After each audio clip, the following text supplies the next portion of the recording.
A paz do Senhor, que bom nós estarmos aqui mais uma vez. Hoje nós vamos para a lição de número 7. E eu quero te saudar com a gloriosa paz do nosso Senhor e Salvador Jesus Cristo, dizer que é bom nós estarmos aqui mais uma vez e sou grata a Deus por este privilégio tão maravilhoso de poder falar do Evangelho, das doutrinas bíblicas. E é muito bom estar aqui com você e que você esteja aí mais uma vez no meu canal. Para você que não me conhece, eu sou Jane Martins de Souza, sou professora bíblica de escola dominical e também sou membro da Igreja Assembleia de Deus em Curvelo, Minas Gerais.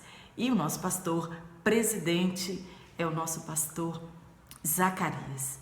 E hoje nós vamos falar sobre uma das doutrinas mais importantes da nossa jornada, da nossa caminhada, da nossa fé, né? Uma das doutrinas que nos faz herdar o reino dos céus, que nos faz herdar a vida eterna. E nós vamos aprender hoje aqui um pouquinho a respeito da palavra de Deus. E o título da nossa lição que nós vamos falar hoje é a necessidade do novo nascimento. É maravilhoso, nós vamos aprender o que é o novo nascimento e o que não é o novo nascimento, para que não fique dúvida nenhuma para as nossas vidas. E essa doutrina, ela é importantíssima na vida do cristão. É chamada de a doutrina da regeneração ou a doutrina do novo nascimento. E também faz parte do nosso credo religioso. Cremos na regeneração, né, do cristão. E isso é o que acontece em nossas vidas e muda literalmente o nosso viver. E nós não vivemos mais em falsa santidade, em falsa moralidade, em falso amor ao próximo, quando realmente nós participamos, né? Nós recebemos o novo nascimento. Nós somos transformados de dentro para fora. E esta obra da regeneração, somente o Espírito Santo de Deus, ele pode fazer em nossas vidas. E este novo nascimento, né, Jesus vai dizer para nós, está em João, ele vem do alto. E somente os que creem em Jesus Cristo e o obedecem podem receber do Espírito Santo esta transformação. E nós vamos tomar por base o nosso estudo a passagem de João, capítulo 3, versículo 1 a 12, que está em nossa lição. Um dos diálogos mais maravilhosos da Bíblia Sagrada. Um fariseu vai ao encontro de Jesus e o seu nome era Nicodemos, mestre e príncipe em Israel.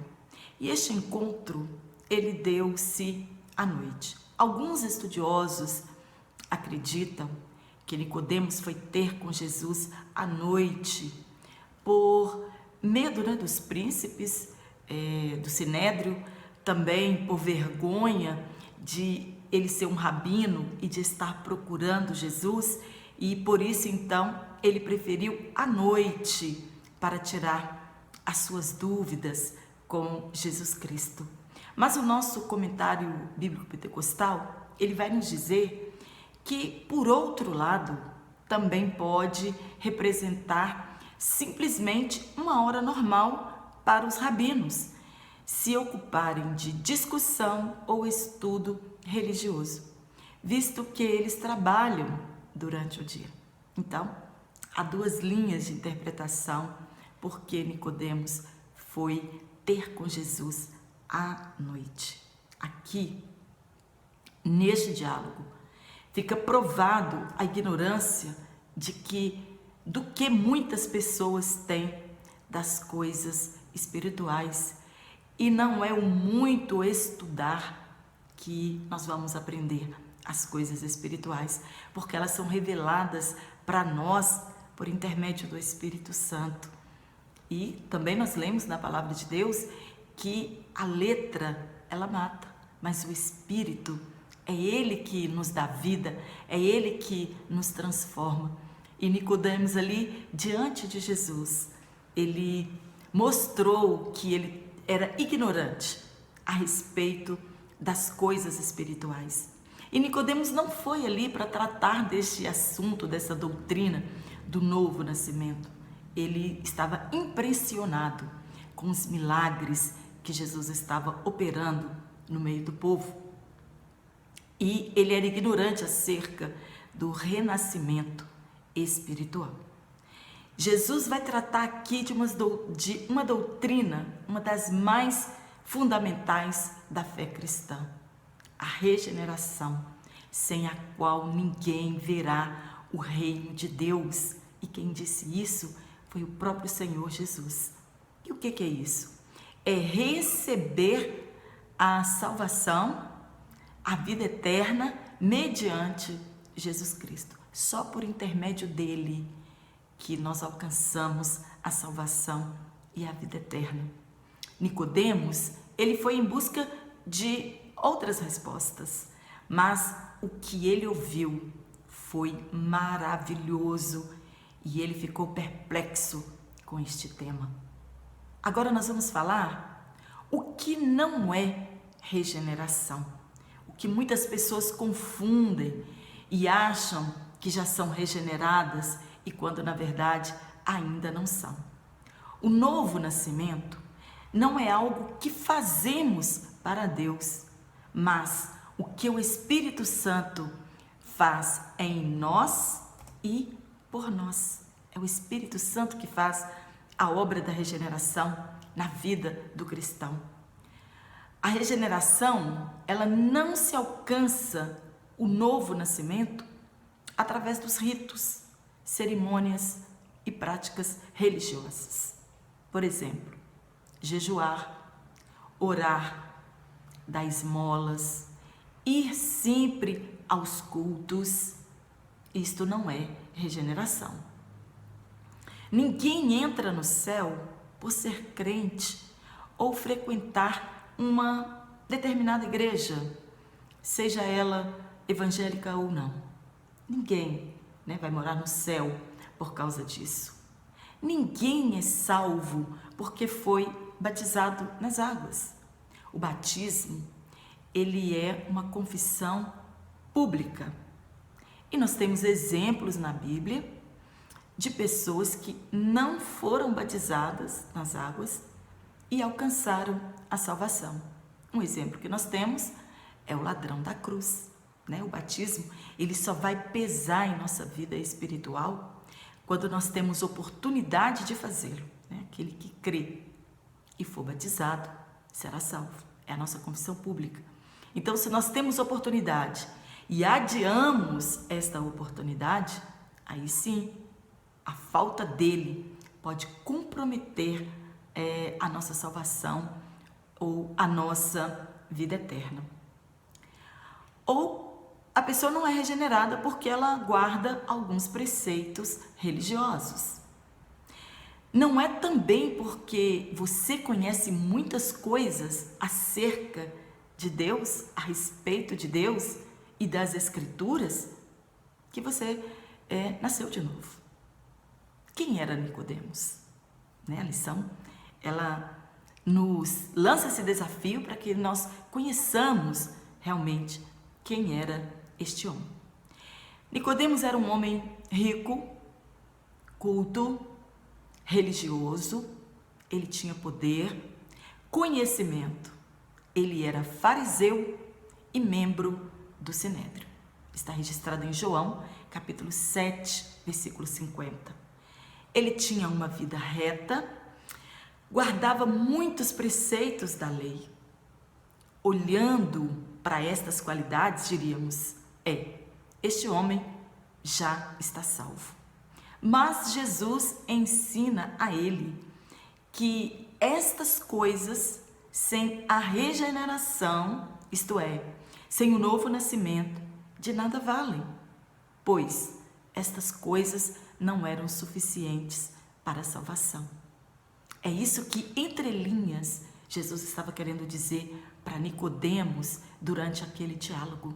Olha, Nicodemos, você sabe muitas coisas, você conhece muitas coisas, é um homem temente, religioso, mas te falta uma coisa. Você precisa nascer de novo. Você precisa sair de onde você está, né? Desta seita que você frequenta. Se você continuar desta forma, você não terá o reino de Deus. E neste diálogo, Jesus vai dizer para ele que todas estas coisas que ele praticava, ou todas estas qualidades que Nicodemos tinha, não era suficiente para que ele fosse salvo. Nicodemos, ele precisava nascer de novo. Era isso que Jesus estava querendo dizer para ele. E neste diálogo, nós encontramos o texto áureo da Bíblia, que está em João, capítulo 3, versículo 16. Jesus revela para ele o amor de Deus, a expressão do amor de Deus, né? O amor de Deus pela humanidade de tal maneira que ele enviou o seu único filho para morrer em nosso lugar. Jesus revelou-se para Nicodemos como Filho de Deus. Que noite maravilhosa para Nicodemos e para nós também, na nossa atualidade. Ele era fariseu e os fariseus, eles criam em ressurreição física e na vida eterna. Eles criam em anjos e demônios. No tempo de Jesus, haviam muitos grupos religiosos, né? E estes grupos exerciam uma grande influência sobre o povo. Tinham os escribas, os fariseus, os sacerdotes e os saduceus. E também tinha os herodianos, os samaritanos e os publicanos e zelotes, apesar que estes eram menos importantes. O ministério terreno de Jesus, ele foi marcado por movimentos, né, de grupos filosóficos, políticos e religiosos. Jesus teve que combater toda esta classe de pessoas. Nicodemos, ele admirava Jesus e reconhecia que alguém como ele somente poderia ter vindo da parte de Deus. Fariseu deriva de um vocábulo hebraico que significa separado. Denomina um grupo de judeus extremamente apegados à Torá, o livro sagrado dos judeus. Está em João capítulo 3, versículo 1 e Mateus capítulo 22, do versículo 34 ao 40. Formavam entre o povo judeu uma espécie de comunidade à parte, né? Eles viviam um pouco que separado. Está em Mateus capítulo 22, versículo 15. Eles eram a elite do povo. Eles não se misturavam. Eram a mais severa seita do judaísmo, né? Eles tiveram um enfrentamento mesmo com Jesus a respeito dos seus ensinamentos. Escribas e fariseus, eles eram simpatizantes entre si. E infelizmente, os escribas e fariseus, eles vivem ainda hoje em nosso meio e estão presentes em nossas reuniões. E fariseu é sinônimo de hipocrisia e fingimento.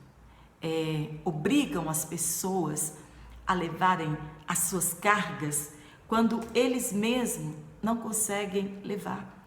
Exigem do povo, como eles exigiam na época de Jesus, o que eles mesmos não conseguiam carregar, né? Obrigavam as pessoas a seguir ritos, né? E os seus mais de 600 preceitos, quando eles mesmos tropeçavam nas suas leis. Jesus falou muito a respeito deles, para nós termos cuidado do fermento dos fariseus, isto é, da doutrina dele. Está em Mateus capítulo 16, versículo 1 a 12, quando os discípulos não estavam entendendo o que Jesus estava falando a respeito de fermento e achavam que Jesus estava falando a respeito de pão, e aí Jesus teve que esclarecer para eles que era sobre a doutrina do farisaísmo, né, que eles tinham que evitar isso. E em Lucas também encontramos sobre eles. Está em Lucas capítulo 16, versículo 14 ao 18, também em Lucas capítulo 18, versículo 9 ao 14. Eles insultavam Jesus. Eles não suportavam ver Jesus operar tantos milagres. Está em Lucas capítulo 6, versículo 7 e Mateus capítulo 16 e versículo 1. Mas Nicodemos, ele era diferente deles. Ele tinha algo de especial. Afinal de contas, ele estava acompanhando os milagres de Jesus de perto e também a sua doutrina. Talvez Nicodemos tenha sido atraído por causa dos milagres. E ele creu que Jesus veio de Deus para operar tantos milagres. Jesus só poderia ter vindo de Deus, ter sido enviado por Deus. Naquela noite, Nicodemos entendeu que Deus não está preocupado com a sua religião, não está preocupado com a nossa religião ou com a nossa religiosidade. O que Nicodemos entendeu naquela noite, nós precisamos entender nos nossos dias atuais. A vontade de Deus é restabelecer a comunhão com a humanidade caída por causa do pecado. Nós sabemos que o pecado entrou no mundo lá no Éden. Quando Adão caiu, Deus o procurou para se comunicar com ele. Quem quis se aproximar foi Deus de Adão, mesmo ele estando em pecado, mesmo Deus tendo conhecimento de que Adão tinha cedido ao pecado. Deus se aproximou dele para comunicar com ele. Também quando Deus mandou Moisés construir o tabernáculo, a intenção de Deus era de habitar no meio do seu povo. E por fim, ele assumiu a forma humana. Nós vimos nos outros vídeos. O Verbo se fez carne. Jesus tomou a forma humana e habitou entre nós. E hoje ele habita dentro de nós, daqueles que são regenerados. O propósito de Deus é reatar a comunhão com o homem perdido. Nicodemos, ele não sabia disso. E hoje muitos religiosos também desconhecem este assunto. Ele descobriu que nós somos necessitados da graça divina, pois os seres humanos estão mortos em suas ofensas e em seus pecados. Está em Efésios capítulo 2, versículo 1. E somente o Espírito Santo, diz Paulo, pode nos vivificar. Então, o que é o novo nascimento? Nós acabamos de falar o que não é. Agora nós vamos falar o que é o novo nascimento. Assim como Nicodemos, muitos de nós também não sabemos. O Espiritismo, ele declara que o novo nascimento é a reencarnação. Já as testemunhas de Jeová, eles acham que esse novo nascimento é exclusivo dos 144 mil e que os demais não vão precisar nascer de novo. Não é o retorno da alma a outro corpo que o tornará puro, de maneira nenhuma. Mas é dentro deste mesmo corpo que teremos transformações íntimas de regeneração.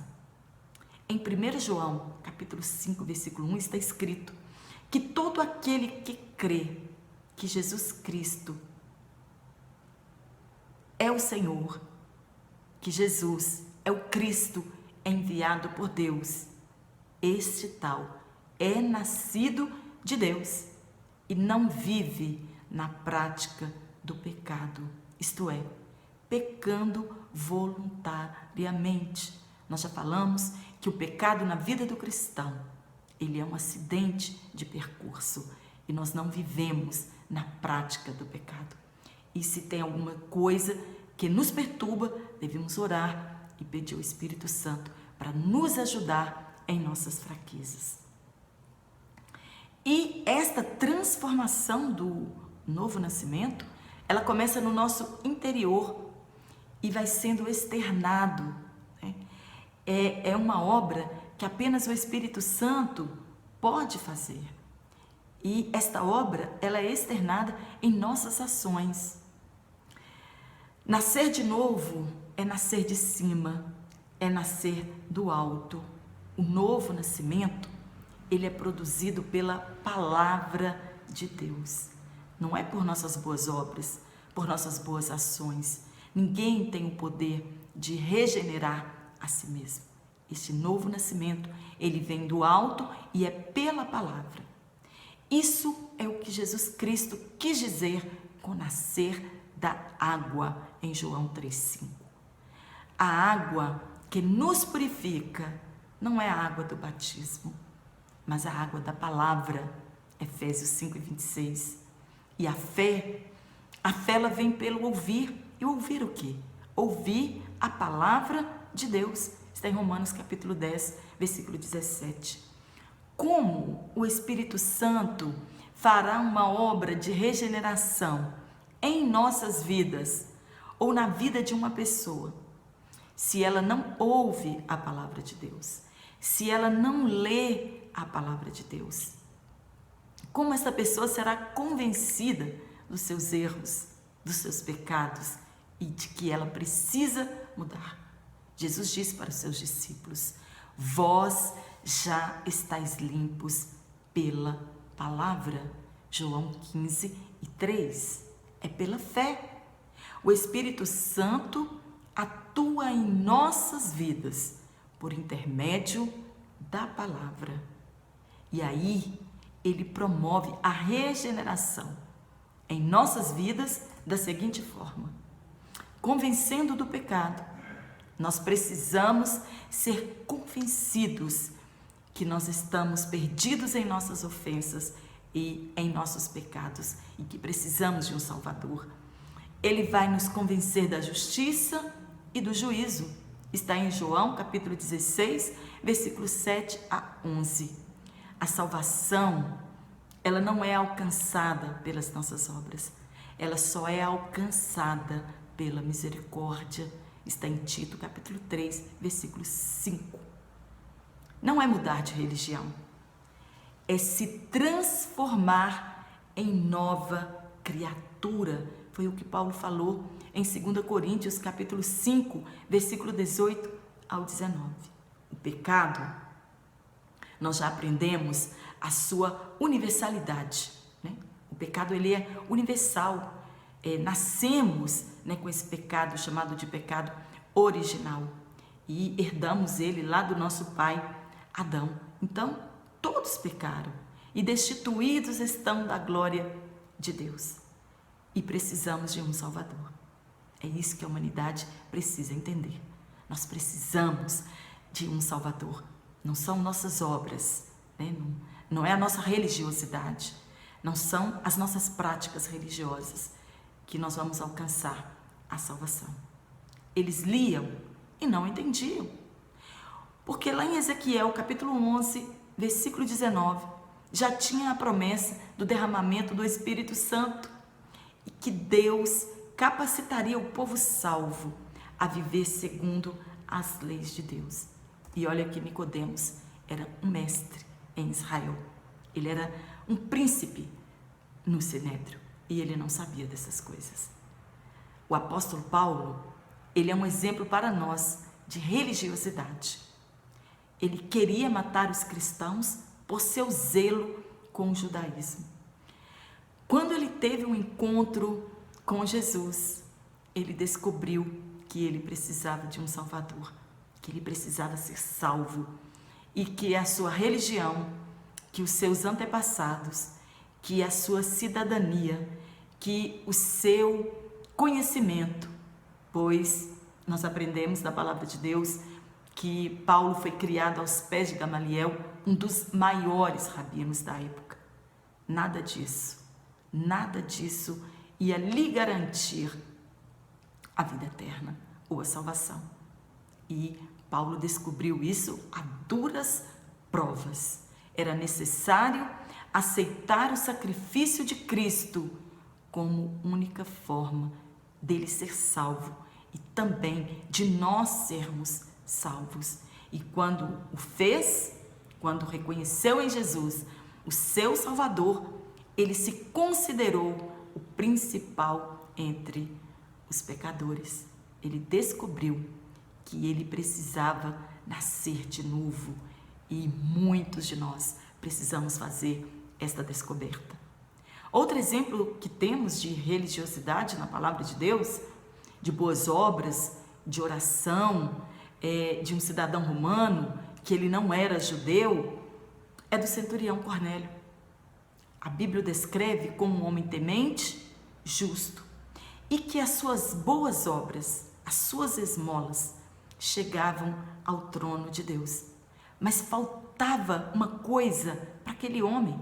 Então fica provado aqui na palavra de Deus que boas obras não vai salvar ninguém, né? Ainda falta uma coisa, novo nascimento, sermos regenerados. E o anjo falou para Cornélio: olha, procura Pedro, ele vai te falar acerca destas coisas, porque ainda te falta uma coisa, nascer de novo.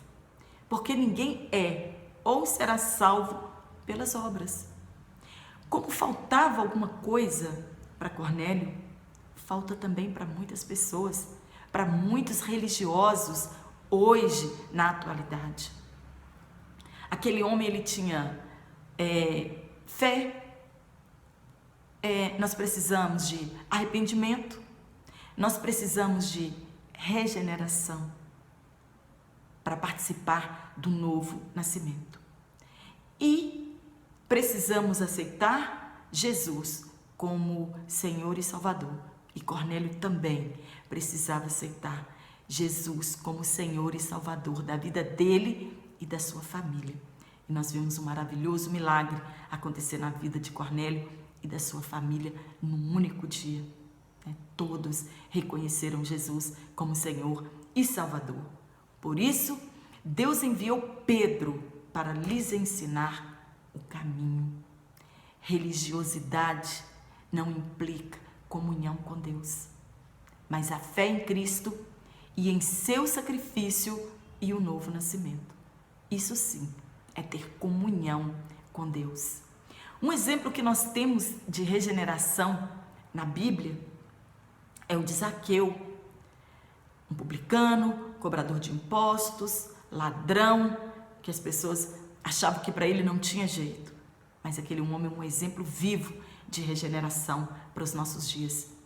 Quando ele entendeu que a sua vida estava toda errada e para consertá-la, ele precisava desvencilhar-se de seus pecados, ele decidiu então devolver, restituir aos que ele tinha roubado 4 vezes mais ou até a metade dos seus bens. Aí foi nesse momento da regeneração, desse novo nascimento, que Jesus declarou naquele lugar: agora sim a salvação entrou nesta casa. Pode ser casa física ou casa espiritual, mas a salvação precisa entrar em nossas casas, neste tabernáculo que nós temos ou na nossa casa literal. Como os fariseus ficavam presos em legalidade, acusavam os que procediam errado e eles mesmos faziam o mesmo erro às escondidas, temos também muitos cristãos desta forma. No passado, nós não podíamos fazer muitas coisas, mas de repente, uma nova teologia, soou uma ordem e essa voz diz: agora pode-se fazer tudo ou quase tudo. E aí, muitos se libertaram né, da legalidade. Estavam ali presos na legalidade. Não faziam, não é porque não queriam fazer, mas porque seriam punidos por fazer tais coisas, né? E desvencilharam da sua velha natureza. Ela estava ali, na verdade, apenas presa, mas alimentada pelos sentimentos pecaminosos das pessoas, né? Pelos pensamentos pérfidos do pecado. E hoje nós vemos a igreja com uma outra característica da que antes ela começou. O pecado tomando conta, infelizmente, dos nossos púlpitos, dos nossos irmãos, das nossas irmãs. Na verdade, não nasceram de novo. Não receberam a regeneração. Aceitaram uma igreja, uma placa de uma igreja, mas não passaram pelo novo nascimento, né? Não nasceram da água e do Espírito, não foram regenerados, mas estavam presos em uma religião e nas suas leis. Mas a palavra de Deus nos diz: pois quando o Filho vos libertar, verdadeiramente sereis livres, está em João 8,36. E quando conhecermos a verdade, ela vai nos libertar, está em João 8,32. Ouvimos hoje discursos religiosos a favor do divórcio, a favor do aborto, a favor da riqueza a qualquer custo e tantos outros discursos que são contrários à palavra de Deus e às pessoas que realmente nasceram de novo. Mas nós só veremos o reino de Deus se tivermos nascido de novo. E enquanto há vida, há tempo. É somente nós darmos liberdade ao Espírito Santo e nasceremos da água e do Espírito. Mas essa transformação, ela vem do alto, não de nossas obras. Que Deus em Cristo continue abençoando a sua vida. Que o Espírito Santo nos convença do pecado, da justiça e do juízo. E se você ainda não nasceu de novo, a oportunidade se chama hoje. Fique com Deus, um forte abraço a todos. E se você gostou desse vídeo, dá um curtir, se inscreva no meu canal e até a próxima aula, se Deus assim nos permitir então. Um forte abraço para você.